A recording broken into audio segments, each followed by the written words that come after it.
Baru kalian menjadi pengamatan saya dan saya berbaca tentang draft rancangannya ini, tetapi sebagai orang Pamekasan tentu mengamati berbagai persoalan-persoalan yang di Pamekasan ini. Kalau dilihat dari apa yang disampaikan tadi, ada 12 permasalahan dan 10 isu strategis, barangkali cukup banyak yang perlu mendapat perhatian kita. Tetapi karena konteksnya jangka panjang strategis itu, maka 20 tahun ke depan Pamekasan mau jadikan apa kan gitu. Tetapi harus diingat juga bahwa rancangan ini juga harus berangkat dari LPJPD yang sebelumnya 2020 dan 2025. Kira-kira di LPJ sebelumnya itu apa yang sebenarnya tidak bisa terselesaikan, itu menjadi dasar. Dan meskipun kita berbicara jangka panjang bahwa LPJPD ini akan diterjemahkan, dan insya Allah sudah ada LPD yang sebelumnya kebetulan untuk transisi kepemimpinan di Pamekasan itu.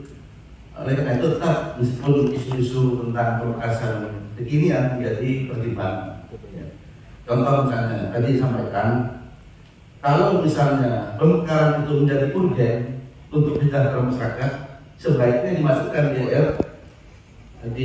LPJPD ini. Di tahun berapa nanti pemekaran dilakukan? Kalau itu menjadi satu yang urgen untuk kesejahteraan masyarakat, itu penting juga, sehingga menjadi pekerjaan kita ke depan bahwa pemekaran itu betul-betul terencana dalam rencana pembangunan jangka panjang daerah. Kalau itu tidak direncanakan, ya itu berarti dianggap tidak penting kan. Yang kedua, sebenarnya persoalan tadi sudah dijelaskan, ada 3 hal pembangunan itu: ekonomi, pendidikan, dan kesehatan. Karena yang paling rendah kesehatan itu, termasuk kalau masalah makro. Makro itu ternyata tingkat kemiskinan di Pamekasan paling tinggi.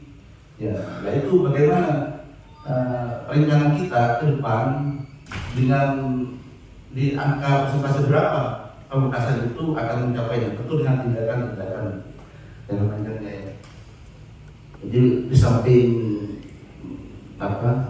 tingkat kemiskinan harus ditargetkan berapa, yang kedua tentang lapangan kerja.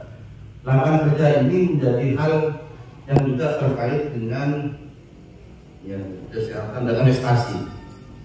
Ini kadang-kadang sering didiskusikan tentang investasi yang di Pamekasan yang dianggap stagnan, itu juga harus strategi dan taktiknya harus juga menjadi bagian dari rencana ini. Kalau didiskusikan investasi Pamekasan itu 0, stagnan. Ini juga menjadi perhatian. Meskipun ini jangka panjang, tapi begini, dalam membangun ekonomi misalnya, tentu seperti apa nanti ekonomi Pamekasan itu. Meskipun teknis saya sebutkan, misalnya tentang pengelolaan UMKM.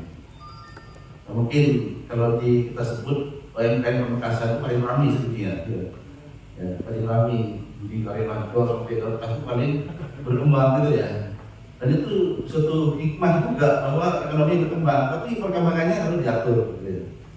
Saya pikir ini sementara karena saya melihatnya masih sekilas, nanti bisa dilanjutkan. Terima kasih. Assalamualaikum warahmatullahi wabarakatuh.